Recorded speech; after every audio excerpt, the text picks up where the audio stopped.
coming up on Marriage Today with Jimmy and Karen. When Karen and I got married, I was verbally abusive and dominant. And I didn't know my wife. I didn't know my wife, but I had so hurt her through the things that I had said that she was covered with fig leaves. I mean, literally, she wasn't going to tell me about the sensitive areas of her life because, when I got mad, I would take advantage of it. Well, and I think as a wife, you just want to feel like you're a part of your husband's world. Yeah, absolutely. And maybe, she just wants you just to say, hey, let me just tell you about the day, what's going on. Just give the, general things, and just let her know you're just as much a part of my world as, as anybody.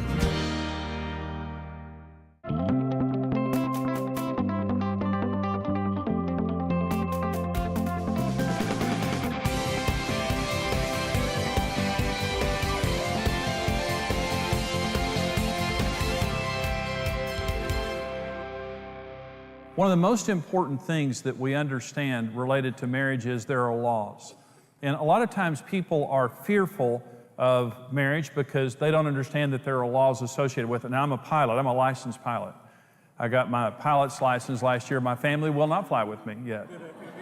Let me give that disclaimer. But there are laws related to aerodynamics. And so I'm not afraid to fly as long as I'm respecting the laws, because there are laws. Planes don't just fall out of the air. Is that, when there's a plane that crashes or something that happens wrong, it just didn't happen, just by chance. It's something violated the laws of aerodynamics for that to happen. I say, when you don't understand the laws of marriage, it's a really scary thing. And it was for Karen and me. We got married at 19 years old. We didn't have any pre-marriage preparation before we got married, and so we didn't know. And honestly, I just thought you're either lucky enough to marry the right person or you're unlucky and you marry the wrong person. And honestly, I loved Karen. I was very attracted to her. I thought I married the wrong person after a few years of marriage and she did too, because it just wasn't working. We didn't know. No one ever told us.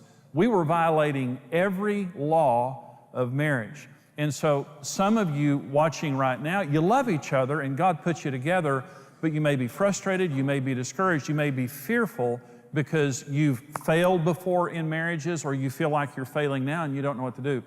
I just want to give you the good news. When God creates anything, He creates it for success. And when God creates anything, He creates it upon the laws of His kingdom and the laws of His Word. So when God created marriage, He said some very important words. And this is Genesis 2:24 and 25. You probably heard this before.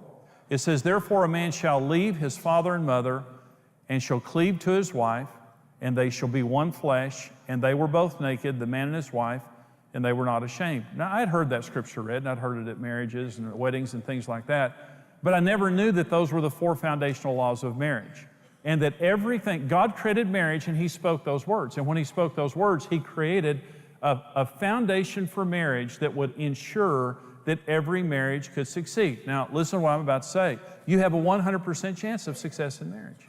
You were made for marriage. God made you in your mother's womb, and you were made for marriage. And some people just think, I don't know that I can succeed in marriage. I'm fearful of marriage. I have a 50-50 chance. You don't have a 50-50 chance. You have a 100% chance if you do it God's way. Let me tell you the other good news. It's not complicated. If it was complicated, I couldn't do it.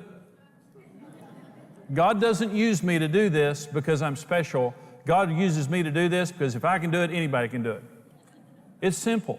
There are 4 foundational laws of marriage, and once we understand these laws and just apply these laws, it changes everything. And it did for Karen and me. We were on the brink of divorce. We didn't know anything about marriage.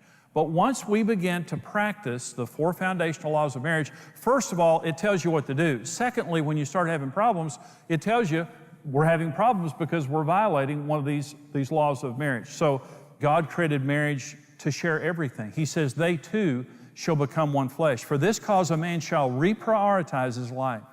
And his parents, now they're not going to be first any longer. And he's going to work hard to pursue his spouse. And by the way, that's addressed to men there, working hard to pursue your wife. And they too shall become one flesh. And what this means is we share everything in this marriage.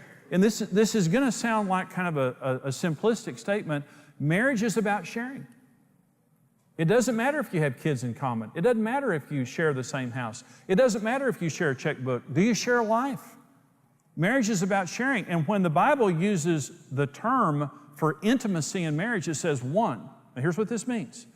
Everything before you got married that you owned and administrated individually. Now you do it together with no exceptions. It's our money, it's our time, it's our children, even from a blended family. And let me say this, one of the most important things in blended families is giving your spouse ownership of the children. And I'll say something else about that in just a minute. They may not be the biological parent, but they have to have full ownership. Anything that I will not give to you going into the relationship will create problems in our marriage. In fact, it creates jealousy. But here's the way that people violate the law of possession. One is dominance. Some people, and it's very common, in most marriages, there's a dominant partner, in most marriages. But dominance destroys the passion and intimacy of marriage. Men and women are totally equals in every way. Karen and I never discuss who the boss in our marriage is because Jesus Christ is the boss of our marriage. And we were totally equals. But when we first got married, I was dominant. You can be dominant through the force of your personality. You can be dominant through intimidation. In other words, you're going to pay a price if you cross me. You're going to pay a price if you speak your mind. You can be dominant through manipulation. But dominance is as common for men as it is women, and women as it is men. It's not a male issue or a female issue. It's a gender-neutral issue. But dominance simply means I'm not going to share it. It's mine. Basically, it's mine, and I'm going to control it. It's my kids, my money, my house, my schedule, whatever it is. And so, but it's always destructive. They've done studies on dominance, and it's always proven where you have dominance present in a relationship, and to the degree that you have dominance present, it lowers the satisfaction of the marriage because there's one spouse being dominated. They're not an equal. They're not sharing. They're being controlled, basically. In the year 1930, 83% of adult Americans are married. Today in America, 49% of adult Americans are married. Everybody has a legacy, but how important is it to you that for your children and in your family that they have a legacy of good marriage? What we do with our lives is going to dramatically affect the next generation. Marriage is the future. We must build marriage. And what we love to do here at Marriage Today is give people hope because marriage works. Marriage works wonderfully. God would never create anything for failure. The world was telling us to give up. People around us was telling us to give up. But Marriage Today was a light in a dark place for us at a dark time. Hearing Jimmy and Karen Evans just talking about how God could restore any marriage, it started to bring hope back into me. They changed our life, and they changed our future. We love helping people in marriage, but we have to have support to do that. In everything that we do, we know that we're touching millions of lives every year and millions of families. Would you stand with us as we build marriages in America and around the world? The families that we help and the children that we keep together with their parents are because of you. Please consider giving your most generous gift to help us here at Marriage Today lift the standard around the world for marriage and family.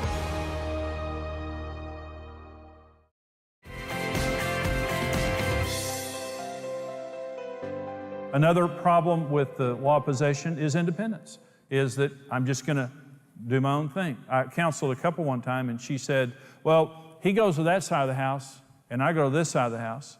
And she said, I sit over here all night, and he sits over there all night in his office gambling. And she said, that's our marriage right there in a nutshell. And she had done everything she could to try to reach out to him. And I told him, I just said, you know, marriage is about sharing. And he was independent. And marriage is brutal on selfish people. Marriage is not about independence. Marriage is about interdependence. If you want to be independent, stay single. But even if you're single, you're not independent. You need God. We're dependent upon God. Independence and selfishness destroys a marriage. Interdependence. I need you. I didn't get married so I could live alone on that side of the house. I got married so I could share my life with someone. Another problem with the law of possession is protection. And I'm going to go back to the blended family issue just a minute. I've counseled a lot of blended families where they get together and there's children from a previous marriage. Maybe they didn't want the marriage. Maybe they don't trust the spouse or whatever. I counseled one couple in particular. He had no authority over the kids. And it's typically better, especially when the family is new, when the marriage is new, if the biological parent does the discipline. That's typically better. It just makes sense that if, you know, they're my biological children, I'll do the discipline. But the non-biological parent has to have full authority to discipline if necessary. and to protect themselves. And some people say, listen, they've been through a hard time, and I just don't want to do that. In fact, one woman said to me, I don't trust him with the kids. And I said, in other words, you trusted him with your life to marry him, but you don't trust him with your children? And what happened was he was in the home, and he was a fair target. These kids were coming after him every day with actions and words that was ruining the quality of his life. And he said, I can't take it anymore. And I turned to her and I said, listen, he's got to have ownership of your children. And she said, I won't. I won't. There are no exceptions to this. And this is an interesting scripture. This is 1 Corinthians 7. It says, let the husband render to his wife the affection due her, and likewise also the wife to her husband. The wife does not have authority over her own body, but the husband does. Likewise, the husband does not have authority over his own body, but the wife does. This is so profound that the Apostle Paul in 1 Corinthians 7 is saying, when you get married, you actually give authority sexually of your body over to your spouse. This is not a license for abuse. This is just a license for use. And what this ensures is the fact that I'm not going to use my body against you or as a weapon or as a bargaining chip. This is not my body. This is your body to take care of your needs. And that is the spirit of marriage, the way God designed it. They too shall become one flesh. And protection. I'm not going to protect the kids from you. I'm not going to protect the money from you. We're partners. We're going to make all of our decisions together. You establish the law of possession in your marriage by asking your spouse's input on every decision and never making a decision without your spouse. And never making your spouse pay a price for telling you the truth. The spirit of a good marriage is we're partners here. We may be different. We may have different money languages. We may have different needs. We may have different perspectives, but that just makes us better. That just makes us stronger. I'm not going to make a decision without your input. And our relationship is more important than the issues. We share everything. The word "my" destroys marriages. It's our children. It's our schedule. It's our home. It's our money. Prenuptial agreements are a death sentence to a relationship. A prenuptial agreement basically just says, I'm not going to give you this. I don't trust you with this. And if we divorce, I don't want to lose the aquarium in my Volkswagen. And the aquarium and the Volkswagen then become this despised object in the home that your spouse knows. They love that more than they love me.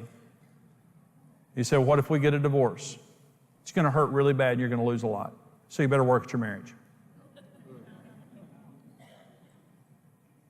Listen, is it any surprise that things end badly when you've planned the end from the beginning? When you get married, we say these words, till death do us part.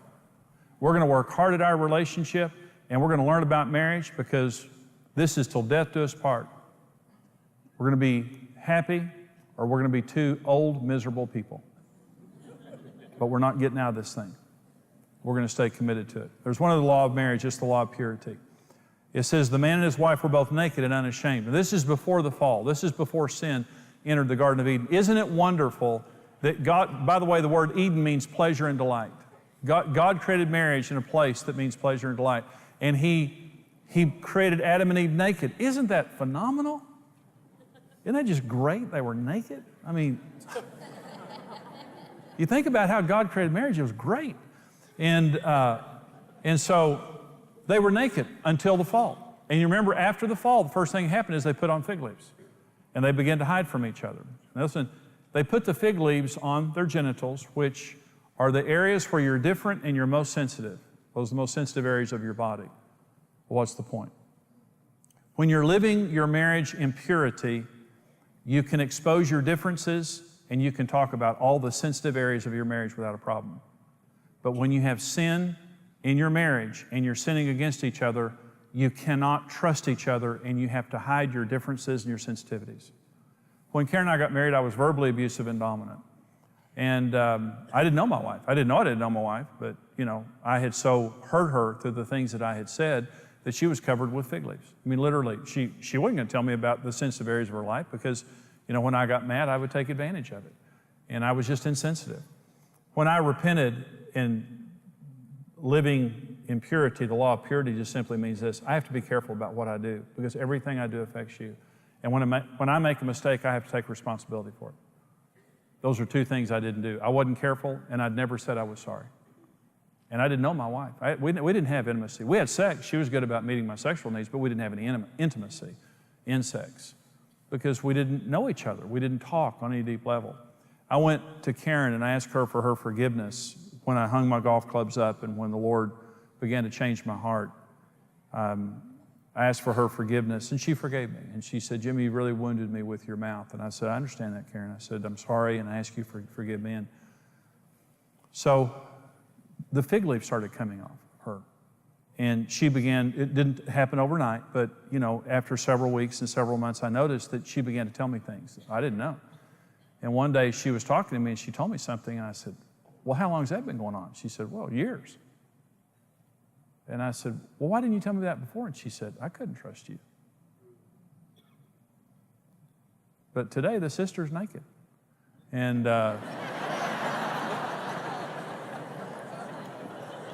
life is good. Life is real good. But, you can live in the same house, but if you got a mouth on you, if you hurt my feelings and you're disrespectful to me and you're sarcastic and you're critical and you won't take responsibility for it, you think my heart is a holy of holies, and it's a sensitive place in all of us. All of us are more sensitive than we would want to admit. I cannot trust my heart of hearts to somebody who won't take responsibility for their behavior. When you're careful in the way that you treat each other, and when you take responsibility for your mistakes, the fig leaves come off. And when it says the man and his wife were both naked and unashamed, it meant mentally, emotionally, spiritually, and physically, they could talk about anything without shame. No shame. I'm not afraid in any way that you will reproach me because I trust you. You're my safe place. You're my safe place. So your spouse, we should be each other's safe place, where I will be careful, and if I do something wrong, I'll take responsibility for it. But remember, blame transfer was the original sin of marriage. God came to Adam and said, Adam, what is this that you've done? He said, it's her fault. Eve, what is this that you've done? Devil made me do it. I honestly believe if they would have taken responsibility for their issues, that God would have had a different response to them. I really do. I hope you enjoyed that message. That comes out of the fullest seminar that I do called Marriage on the Rock. It's the first I ever did. We continue to update it, but this is our most popular series. And we talk about the most important issue in marriage and the roles in marriage and how to understand and meet your spouse's needs and money and sex and in-laws and children.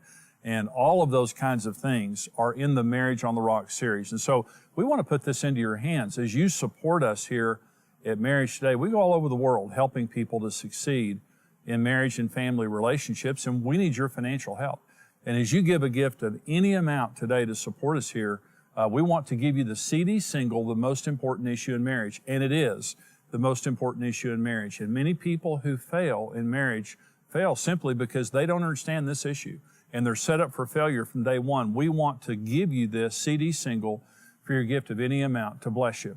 Also, for those of you who are able to give $50 or more, we want to give you the entire seminar on CD, plus the Marriage on the Rock book.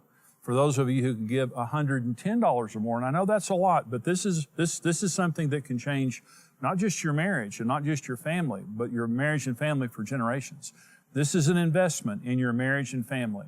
For those of you who give $110 or more, we want to send you the entire seminar on DVD, plus the Marriage on the Rock book, plus our book, Happy, Happy Love, which is designed to help you to enhance your romance and intimacy, again, to bless your marriage. So we want to put these important resources into your hands, and here's how you can get them. Marriage on the Rock, the best-selling book and series, is the essential resource to having the marriage of your dreams.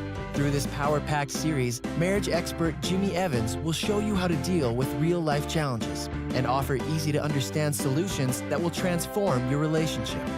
Jimmy will address all the major issues a couple will encounter, like communication, finances, sex, kids, his and her needs, blended families, and much more. For your gift of any amount, you'll receive the CD single, The Most Important Issue in Marriage. For your gift of $50 or more, we'll send you the Marriage on the Rock book and CD series. For your gift of $110 or more, you'll receive the book and DVD series, plus the Passion Reigniting Happy Happy Love book. Discover God's design for your dream marriage. Whether you've been married for years or just preparing for the journey, experience Marriage on the Rock today.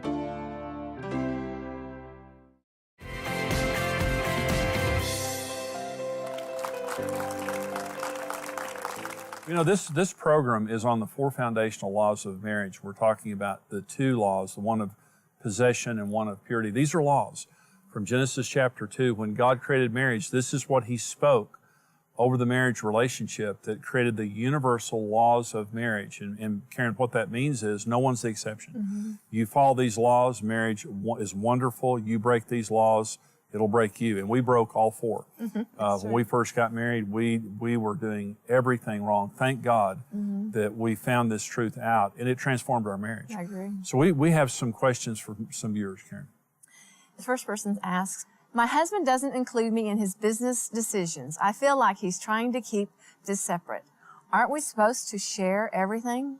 Well, let me qualify this, and I would say absolutely you're supposed to share everything. Now, I've helped a lot of people over the years, and one guy had a $3 billion business that he ran, and his wife said, "I would like for you to include me on everything." Well, it's an impossibility. She would have to sit at the office all day, every day, and do that. I don't agree with that. Now, in this same situation, she said, "My husband just bought a 5,000-acre ranch that I didn't know about." That's not right. I believe that, you know, if it's a mom and pop business, if it's a smaller business, of course, you know, you talk about everything, you pray about everything, whatever. But, you know, sometimes businesses are a certain size, and this is true of you and me, Karen, is that we communicate about everything, but the ministry is very large, and you can't know about everything, and you can't agree with everything. So it's I really don't want to. Well, I know, that's right. Well, but it could be that this is a smaller family business, and she wants to be included. Absolutely. But it needs to be practical. And so in our case, we agree on everything in our family, everything in our marriage, and everything that is the essence of our ministry together. But then you give me the freedom to act beyond there. I have to. Well, and I think as a wife, you just want to feel like you're a part of your husband's world. Yeah, absolutely. And maybe, you know, she just wants you just to say, you know, hey, let me just tell you about the day, what's going on. Just give the, you know, general things, you know, and just let her know you're just as much a part of my world as, you know, as anybody. Yeah, and so let's say that it is a larger business. Talk and share and you know, communication between a husband and wife the way we do. It makes you feel included in my world, even if you're not there making the decisions. But I'm certainly not making decisions that violate you. You know what I'm saying? Exactly. And so I think we have another question here. Okay. Do you agree that affairs of the heart are equal to sexual affairs? What is the next step for me after my husband's confession of emotional infidelity? Well, yes, absolutely. You know, Jesus said that if you have intent in your heart, it's the same. So it's devastating, and that's what I would say. And you can recover from an affair. But one of the things that's necessary is honesty. And you're saying, my husband, you know, I found out about his emotional affair with somebody else. Your husband's spirit is what's important. You know, people sin, and that's fine. But if he's broken, if he's honest, if he's willing to do anything, if he's taking all the responsibility, that can be healed. And it's great. If he's defensive, if he's dishonest, if he's blaming you, that's not a good sign. And so I would say, yes, it's very serious. It's devastating to the spirit of the relationship, but you can heal from that as long as he's willing to get help. And I would say, in that regard, go get help. Probably in your state right now, where you just found this out, and probably you need someone to help you walk through this. But in our ministry here, this is a common thing that we help people with. You can heal from this. You really can. And it's, you know, just the tone I'm picking up in this, it kind of sounds like there's hope, you know, because there's revelation now of what's been going on before it became a physical affair. But well, and forgiveness is everything. I mean, absolutely. You know, whether he changes or not, she needs to forgive, Because without that forgiveness, she's still tied to that situation. Yeah. And once, she may be needing counseling by herself, just to have someone to talk to and just to be able to vent and just come through a situation of being able to forgive, and letting it go. And then build on the marriage or build the trust back from that. Exactly right, Karen. And one of the things that hurts the most is just knowing that there's been a dishonesty and a disconnection there. So the reconnection and the full honesty in that situation is critical to the resolve. We love coming to you, and we also love going around the world and helping people in their marriage and family relationships. Marriage is under attack in our society, but we know that marriage can work, and we know that it can work for anybody. And what I love to say to people in our conferences and on television is you have a 100% chance of success in marriage. When you do it God's way, you don't have a 50% chance. Your marriage isn't going to fail. God did not make marriage to fail. He made marriage to bless us and for us to thrive in a marriage relationship, but we have to know how. And so here at Marriage Today, we have our television program, we have events, conferences, we have over 100 resources that we have created to help people in their marriage and family relationships, and also in pre-marriage, and helping them in many different aspects of their relationship. We love helping people in marriage, but we have to have support to do that. And we thank all of you who are faithful supporters of us here at Marriage Today. We can only do what we're doing because of you. But if you haven't supported us, or even if you have, I'm asking you to consider giving your most generous gift to help us here, to help us go around the world, to keep little children together with their parents, and help people thrive in a biblically based marriage. The information is there on your screen.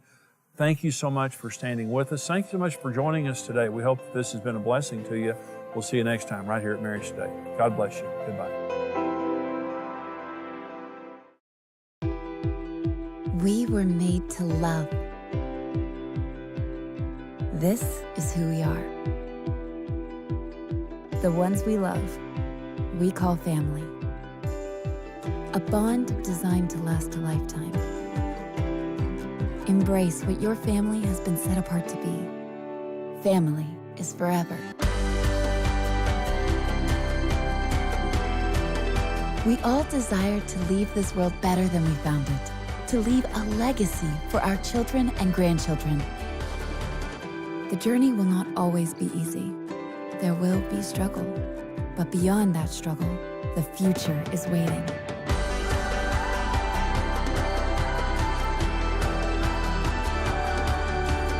Your family can have a great future. Join us for XO Marriage Conference 2017. Thank you for watching Marriage Today with Jimmy and Karen. Support Marriage Today with your best gift and receive the series Marriage on the Rock. Join Jimmy and Karen Evans for the XO Marriage Conference Tour, coming to a city near you. Seating is limited, so register today. Visit thexotour.com. Connect with Marriage Today online at MarriageToday.com. YouTube, Facebook, Twitter, and Instagram. Become a rock-solid partner today and connect with the mission of Marriage Today. Together, we can help couples succeed in marriage. This program is made possible by the generous support of our faithful partners.